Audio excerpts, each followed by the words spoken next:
Las fotos de Luis Barrios ya están para una clase extra de psicología. Bueno, aquí hay dos todavía en conexión. Vamos a esperar un segundito, pero ya voy a comenzar a compartir pantalla. Ahí está.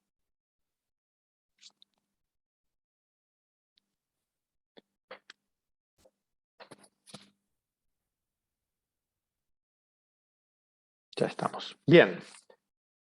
Como estábamos hablando en los dos bloques anteriores, durante siglos el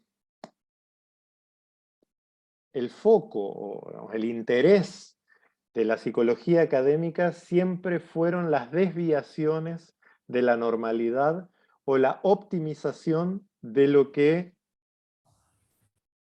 según ciertos parámetros, estaba defectuoso. Pero con el correr del tiempo, los psicólogos también se fueron dando cuenta de que solo estudiando estas cosas raras dejaban fuera prácticamente a toda la humanidad. Y que la humanidad, como un gran número, en realidad vivía con otros parámetros que no aquellos de la psicología académica, ¿no? Siempre inclinadas a lo patológico, a lo desviado, a lo anormal, a lo trastornado, ¿no?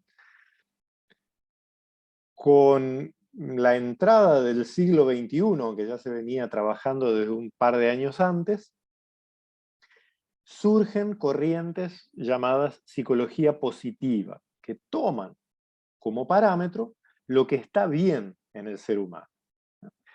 Y entre sus herramientas prácticas, lo que propone es incentivar lo que está bien. Aquí tenemos un pequeño cuadrito de motivación a las conductas fructíferas, a las conductas de bienestar.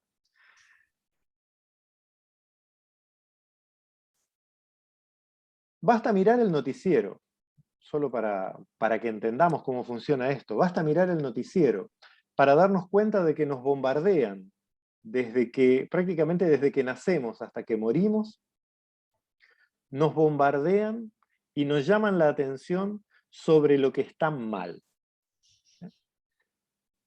Cualquier noticiero popular de la televisión va a ser 99% asesinatos, robos o corrupción en la política. Difícilmente haya buenas noticias. Y cuando hay, o son de naturaleza egoísta, o nadie les presta atención. ¿Qué es lo que va haciendo esto? Va creando una forma de ver el mundo como una competencia cruel de enemigos. Como diría el filósofo inglés Hobbes, el ser humano como lobo del ser humano. El hombre, lobo del hombre. La psicología positiva, desde su aspecto práctico, busca incentivar, en cambio, valores comunitarios, valores solidarios, valores constructivos, por medio de lo que se llama reforzamiento positivo. Casi todos los refuerzos que se usan en escuela, ley, inclusive iglesia, son llamados refuerzos negativos.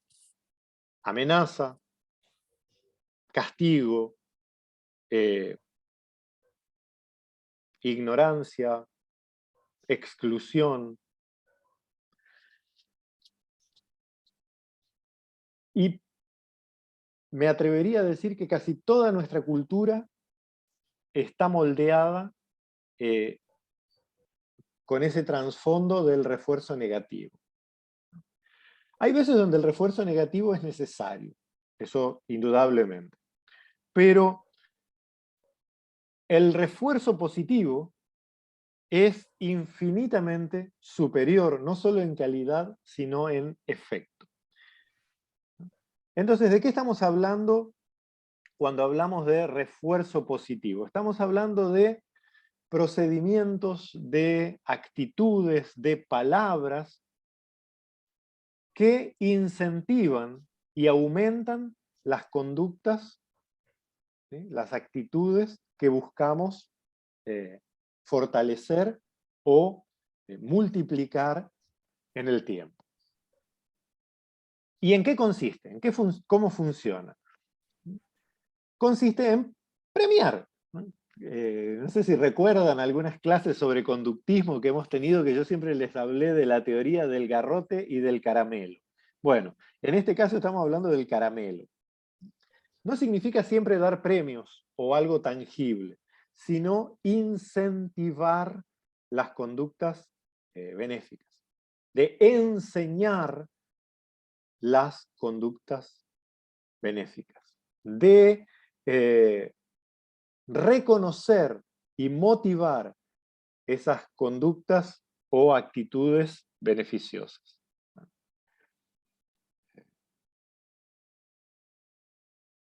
Yo tengo muy pocas quejas de mis padres, pero siempre recuerdo el discurso de, de mi mamá, que probablemente ustedes puedan repetirla. Si uno sacaba un 0, un 1 en el examen, ya se venía el plagueo de es lo único que haces, vas a la escuela y ni siquiera estudiás, te sacaste un 1. Pero si sacabas un 5, en el mejor de los casos, te felicitaban. Y solo si era algo extraordinario. Pero si eras un alumno de todos 5, es luego lo que se esperaba de vos. Y eso lo que va fomentando, a no ser que seas una personalidad autosuficiente y todo lo demás, pero lo que va fomentando es que dejes de valorar lo que haces. Lo mismo pasa en los trabajos. En los trabajos, si fallás, se te vienen todos encima. Pero si sos excelente, terminás en el medio del montón. Excepciones aparte, la regla es esa. Y va desmotivando personas y comunidades y todo lo demás, porque al final, ¿para qué? ¿Será que, profe, en algunos casos los cristianos no incentivan eso porque no quieren que se les suba a los humos, que no quieren arruinar la humildad de los hijos? Claro, pero En- un, o sea, un predicador muy famoso, no muy querido en el medio evangélico latinoamericano porque era inglés y, y predicaba todo lo contrario a lo que predican normalmente los norteamericanos.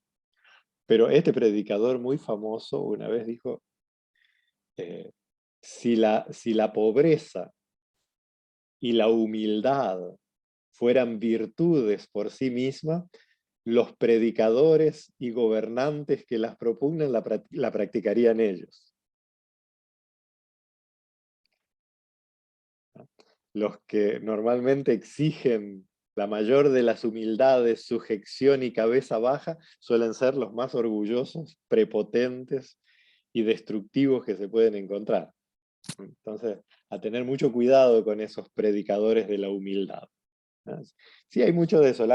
La humildad es reconocer quiénes somos por naturaleza. Cuando sabes quién sos y de quién dependés, difícilmente se te suban los humos. Pero no tiene nada que ver con si te portás bien, era luego lo que se esperaba. No hay incentivo a portarte bien mañana. Tenés que hacer eso luego. Y eso, en algunos, como digo, capaz tienen una personalidad extraordinaria y, como dicen, cuando me empujan, yo tomo mayor impulso para seguir adelante. Pero en gran parte de las personas lo que produce es frustración y tendencia a la mediocridad. Si al final lo que se premia es la mediocridad, entonces nos quedamos mediocres. La psicología positiva, en cambio, ha descubierto que cuando se motiva, cuando se da ánimo para seguir adelante, cuando se refuerzan las conductas beneficiosas, lo que produce paz, solidaridad, beneficio mutuo, curación, lo que hace es multiplicarse. Y sin necesidad de castigo ni corrección van disminuyendo las conductas no deseables. Entonces aquí tenemos los 4 pasos para aplicar el refuerzo positivo. Lo primero, identificar claramente, ¿sí?, claramente las conductas que queremos motivar. El famoso pórtense bien. Ok. ¿Qué es portarse bien? No es lo mismo decir, bueno, quiero que levanten los platos después de comer. Eso es una conducta específica, clara. Levantar los platos es una conducta. Si uno levanta los platos, cumplió con la conducta. Si no los levanta, no cumplió con la conducta. Es muy fácil. Ahora, portarse bien es muy subjetivo y muy amplio. Y son demasiadas cosas a tener en cuenta. Por eso, para aplicar refuerzos positivos, vamos a llamarle motivación, por ejemplo, en trabajo con jóvenes o con la congregación en general, debemos motivar puntos específicos de fe, de conducta, de práctica, de convivencia. Vamos a hacer esto, práctico, una sola cosa. ¿Por qué? Porque eso permite, primero, un parámetro para saber si se hace o no, pero también motiva realmente a las personas a hacerlo. Una conducta genérica. Seamos buenos cristianos. ¿Qué es ser buen cristiano? En la Edad Media, ser buen cristiano era quemar herejes. En el evangelicalismo clásico norteamericano, ser buen cristiano era tener suficientes esclavos.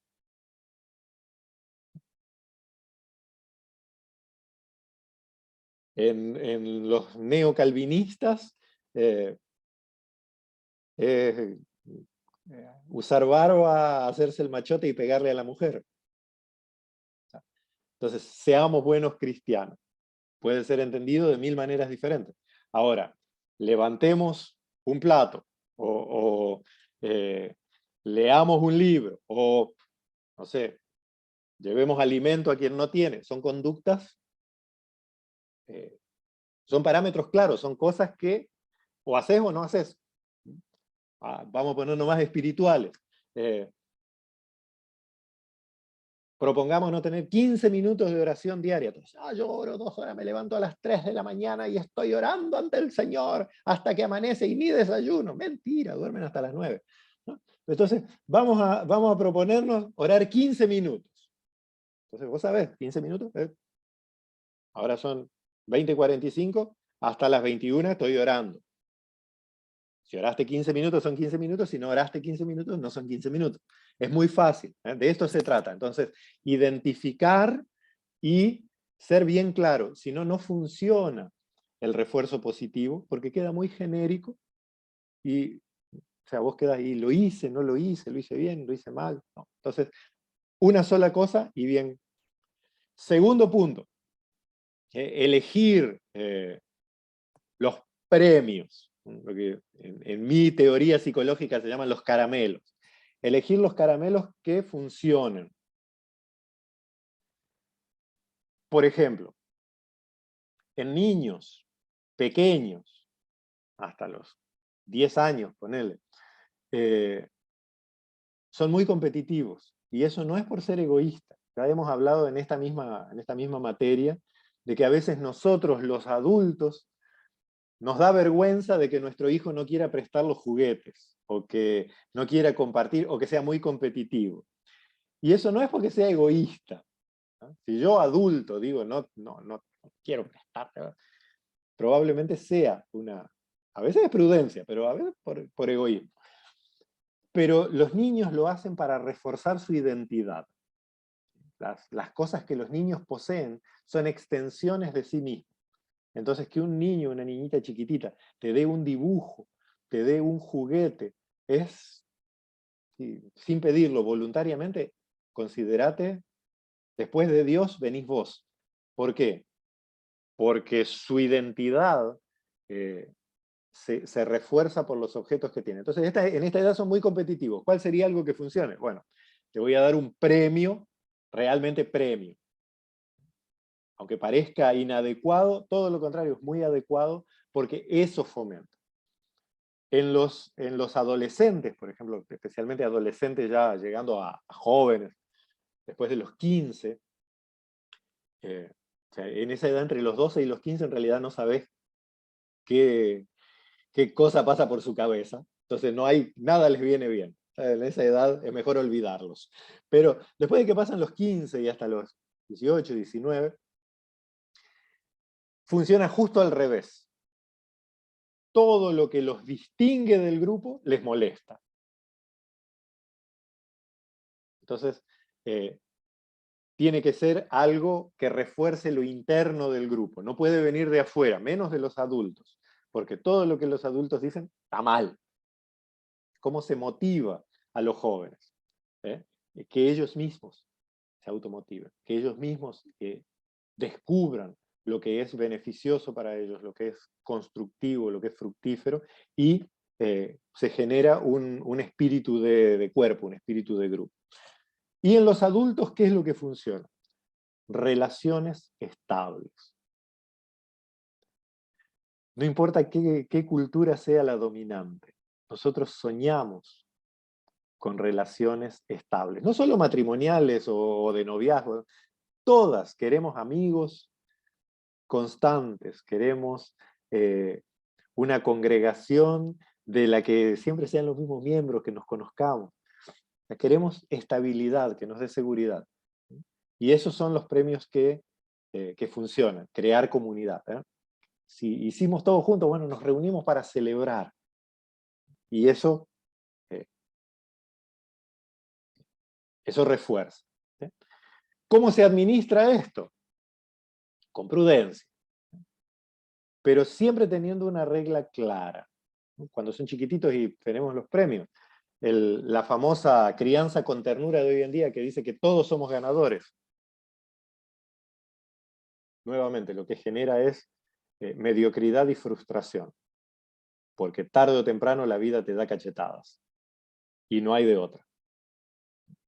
Hasta los más suertudos en esta existencia, más tarde o más temprano nos enfermamos, más tarde o más temprano llegamos tarde, más tarde o más temprano siempre sacábamos 5, pero alguna vez nos toca sacar un 1. Y la vida es así. No hay nada malo con la vida, no hay nada malo con Dios. Las cosas suceden así. Es la lógica de nuestra existencia. Entonces, es un refuerzo positivo en la vida también saber lidiar con la frustración, saber lidiar con la pérdida, saber lidiar con las contrariedades. Y por eso la administración de estos refuerzos debe ser hecha con sabiduría. Cuando lo que buscamos reforzar es una conducta de responsabilidad individual, entonces la motivación se da individualmente. Ahora, cuando son grupales, la motivación se da grupalmente. Y mantener estos logros en el tiempo. Recuerdan, bueno, algunos de ustedes no estaban, pero en psicología general vimos esto. ¿Cuánto debemos practicar un hábito para que se haga hábito? O sea, ¿cuánto debemos practicar una conducta para que se haga hábito? 3 semanas. Entre 21 y 28 días, así es, Mabel. Entonces, vamos a suponer que volvemos a este 15 minutos de oración diaria. Los 15 minutos con Dios, lo podemos llamar como queramos. Si nosotros fomentamos esta conducta y logramos mantener la motivación entre 20 días y un mes, después de un mes ya no necesitamos incentivarlo. Porque se vuelve hábito, y al volverse hábito, prácticamente una necesidad, se hace automáticamente. Pero un detalle, vamos a suponer que hacemos este experimento. Vamos a seguir, ahora me puse espiritual, vamos a tener los 15 minutos de oración. Hacemos el experimento de los 15 minutos de oración, y funciona. Tenemos una congregación chiquita, 50 miembros. De los 50, 40 consiguen crear un hábito de orar 15 minutos todos los días. ¿Qué es lo que consigue eso? Empieza el testimonio. Sí, yo lo hice, yo lo puedo hacer. Motiva a los que todavía no lo hicieron, pero más importante, motiva a los que sí lo hicieron para hacer otras cosas más. Sí, yo lo logré, entonces puedo hacer otra más. Un mes después ya son 2 hábitos. Y así sucesivamente. Vamos a suponer una regla de progresión numérica, de progresión lineal, no geométrica. En un año podríamos reforzar 12 conductas, 12 actitudes, 12 valores positivos. Pero lo cierto es que la conducta humana funciona en realidad de manera exponencial. Si hacemos 1, después hacemos 2, después hacemos 5. Y después 20. Siempre en el mismo tiempo. Es increíble. Y esto no es cuento. Se han hecho experimentos en escuelas, en clínicas, inclusive en cárceles y reformatorios, de en vez de la famosa reeducación, comenzar con el refuerzo positivo. Y se han obtenido, hay algunos casos insalvables, no podemos negar eso, pero el número de buenas respuestas ha sido muy alentador. Entonces, esta es una manera de motivar. Vamos a hablar de varios aspectos, pero esto es en general. Sí, Mabel. Y cuando el número, suponiendo se proponga 15 minutos por día ya. De oración, pero al siguiente domingo levantan ¿quién pudo hacer o algo y levantan 5? Ya. ¿Qué efecto tiene eso? Poco. 5 no, personas. No. Primero, lo más probable es que casi todos te mientan. Entonces, 40 van a levantar las manos. Porque todos miran para el costado a ver si alguien levantó la mano y ya levanta la mano también. Pero ese no es un problema. El problema es seguir incentivando, ¿sí? Motivando. El aspecto del desarrollo de actitudes, conductas, valores positivos tiene que ver con el incentivo permanente. Porque vamos a suponer, ¿cuál sería el discurso típico? Vamos a suponer una congregación honesta, re honesta como la de Mabel, y ahí levantan solo 5 la mano. ¡Solamente 5! ¿Y los otros 40 qué es lo que estuvieron haciendo durante la semana? Seguramente tomando tereré, chismeando con la vecina, seguramente ocupándose de la vida de otras personas, en vez de estar orando. Solamente 5 van a ir al cielo, los otros 45 se van al quinto de los infiernos. Esa sería la actitud típica, la actitud la llamada actitud del patrón de estancia. Siempre es con la picana para llevar el ganado. Pero en cambio, vamos a quedarnos con los mismos 5. Digamos, ¡qué bien! 5 ya lo hicieron, ahora vos también podés hacerlo. Si ellos 5 pudieron, vos también podés hacerlo. Vamos a hacerlo todos juntos. Si no podés solo, entonces vamos a reunirnos acá. El próximo, mañana vamos a reunirnos acá, vamos a tomar un mate y vamos a orar los 15 minutos nosotros juntos. Si lo hacemos juntos, vamos a poder. Es lo mismo, pero desde la vereda de enfrente. Y eso es lo que propugna la psicología positiva. Para entender esta óptica, tenemos que volver al principio de la clase. Tenemos que entender que toda nuestra psiquis funciona junta y que no es solamente que yo te dé instrucciones para que vos las obedezcas. No somos máquinas de instrucciones, no somos robots. Nosotros seguimos ejemplos, somos motivados por lo que otro hace, somos competitivos, tenemos deseos. Y cuando todos los aspectos de nuestro psiquismo son activados, es ahí que funciona. Solo recibir instrucciones, por ejemplo, decimos, vamos a seguir con los 15 minutos de oración. Esta noche, al terminar esta clase, todos vamos a orar 15 minutos. Y apagamos el Zoom. Algunos quizás lo hagan, otros no. Otros, ¿para qué? Pero cuando tenemos una motivación, cuando tenemos un incentivo, cuando tenemos una satisfacción para hacerlo, lo más seguro es que lo vamos a hacer. Y otro de los postulados de la psicología positiva, muy increíblemente, muy enraizado en el Nuevo Testamento, nada, prácticamente nada, hacemos solos. Eso es muy, muy a tener en cuenta. Los valores, las actitudes positivas, las buenas prácticas se alientan en grupo. El famoso unos a otros de Pablo. Y esto es muy importante tener en cuenta para nuestra área, especialmente para los de ustedes que ya están en el pastorado, o van a ser pastores, o van a ser maestros o consejeros. Porque en ese incentivo, esa motivación, funciona más en grupo que individualmente. El unidireccional de instrucciones, 2000 años de historia nos muestran que no funciona. Que lo único que produce es frustración. Y otra vez perdí mi documento. Discúlpenme. Lo tenía abierto y lo cerré.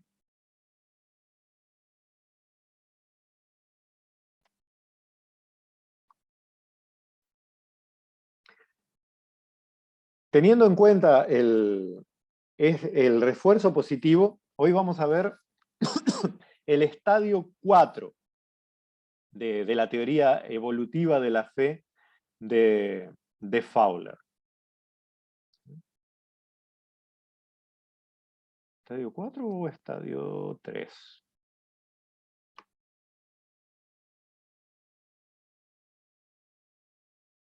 Estadio 4. ¿Sí? ¿Qué Fowler llama de la fe individual y reflexiva? Fe individual reflexiva. ¿Sí? Les voy a...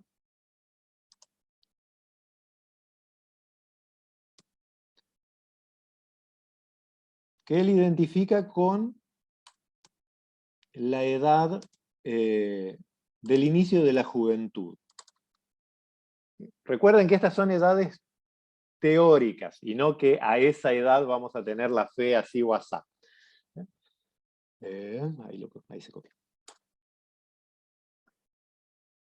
Él dice que la fe individual y reflexiva es como la de un joven de 20 años, que toma la vida de manera crítica, subjetiva y personal. Toma responsabilidad de lo que cree. Aquí estamos empezando a hablar de fe adulta o fe globalizante, aunque todavía hay algunos resabios de la adolescencia en lo subjetivo, ¿no? De creer como a mí se me antoja y no como me dicen que debo creer. poner todo en pie de duda, pero ya hay una toma de responsabilidad por las creencias personales. Yo creo y comparto lo que creo. No creo porque me dicen que debo creer. Creo porque la fe se me hace evidente. Este es el sueño de todo evangelista, que al predicar el Espíritu Santo ilumine ese corazón y haya una disposición individual crítica, o sea, consciente, subjetiva y personal de actitud de fe.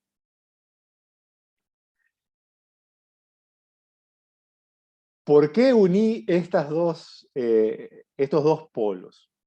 Porque para que la fe tenga estas características, debe ser motivada de manera positiva. Ahora se puso de moda de nuevo, aunque por casi 200 años se olvidó esa cosa, un sermón famoso de un avivalista norteamericano llamado Jonathan Edwards. Famosísimo su sermón llamado Pecadores en manos de un Dios airado. Aunque nunca lo hayan leído ni escuchado, por lo menos escucharon el título.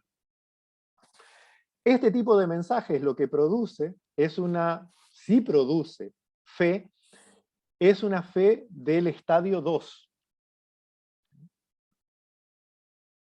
Una fe legalista, literalista y por sobre todas las cosas culpabilizante y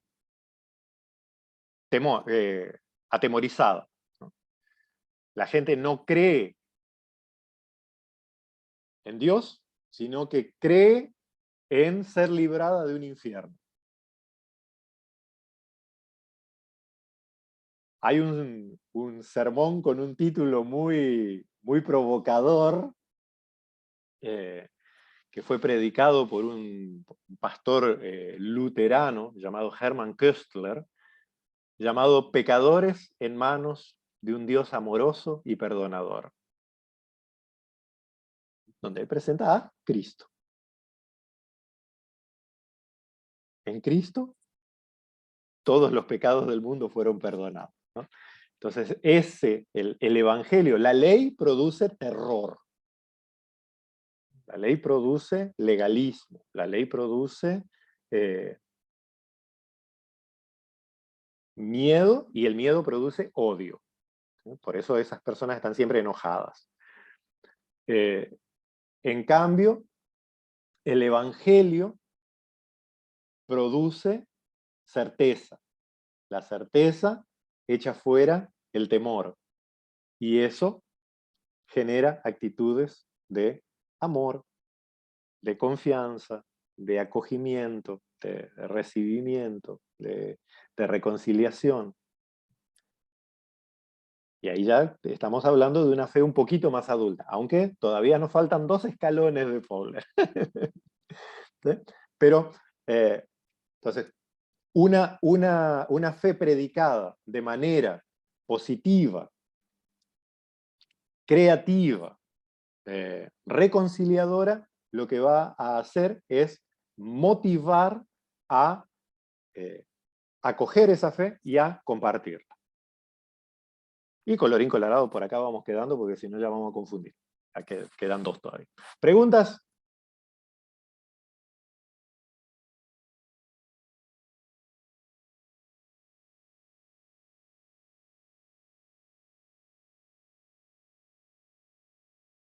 Tienen que abrir sus micrófonos para preguntar, si no, no escucho. Veo labios nomás. Ahora sí. No, César. Sí, todo esto que estamos escuchando, ¿verdad? Afecta al área emocional. Ahora, esta área emocional, ¿cómo afecta lo espiritual y también lo físico? No voy a usar mis palabras, voy a usar las palabras del apóstol Pablo. Nuestras palabras deben estar sazonadas con sal. deben ser sabrosas para otros. ¿Por qué? Porque los seres humanos no somos fantasmas. Si yo te hablo de manera desagradable, violenta, aterrorizante, si sos una persona susceptible, lo más probable es que esas emociones creen en vos miedo, terror, pero a la vez ese miedo y terror generan lo contrario. Quizás no lo digas, quizás aceptes lo que yo digo, pero va a estar el odio latente, porque yo te asusté, o te insulté, o te subyugué. ¿Sí? Y eso no tiene nada que ver, va a afectar lo espiritual, pero es simplemente emoción. Ahora, si yo te hablo de manera agradable, perdonadora, acogedora, voy a generar otro tipo de actitud. Ahora estoy hablando solo de la forma. Mucho predispone, no solo lo emocional, sino también lo racional a recibir el mensaje del Evangelio. ¿Sí? Yo prometí la última hora siempre hacerlo práctico, tanto para la predicación como para el aconsejamiento, ¿no? Entonces, la manera de llegar, si vos, o sea, hay una gran diferencia entre motivar a la persona a ir a Cristo y forzar a la persona a ir a Cristo. Y peor aún, manipular a la persona a ir a Cristo. Entonces, nada garantiza, ahora vamos a hablar de conversiones genuinas. Por cualquiera de las tres puede haber conversiones genuinas. ¿Ah? Una persona manipulada puede llegar a creer realmente. Una persona forzada y aterrorizada puede llegar a creer realmente, con fe salvadora. Y una persona motivada, lo mismo. Pero ¿cuál va a ser la diferencia entre uno y otro? Lo que queda latente. Quien fue motivado a llegar a Cristo va a tener motivación para compartir a Cristo. Quien fue forzado por el miedo a llegar a Cristo va a tener temor. Y difícilmente va a querer compartir ese Cristo con otros si total, ¿a quién le va a gustar que le lleguen con el látigo? Y el manipulado, aunque llegue a creer verdaderamente, siempre va a quedar con la espina de la sospecha del engaño. A mí me manipularon, no voy a andar manipulando a otros. Entonces,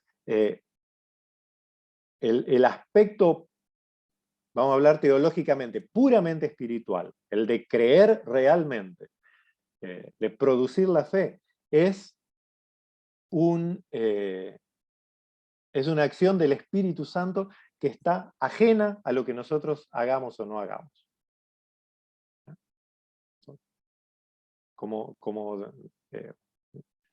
Me gusta mucho la forma de escribir de Lutero, porque tenía una forma muy popular de escribir. Y él decía, nuestro trabajo es llevar el Evangelio de la escritura a los oídos. Del oído al corazón es trabajo del Espíritu Santo. Entonces, de esa parte, no está en nuestra responsabilidad. Pero sí es nuestra responsabilidad comunicar el Evangelio, o inclusive la ley, porque algunos necesitan la corrección de la ley, pero comunicarla según el espíritu del Evangelio o de la ley. Yo no puedo predicar la ley como salvadora y no puedo predicar el Evangelio como condenador.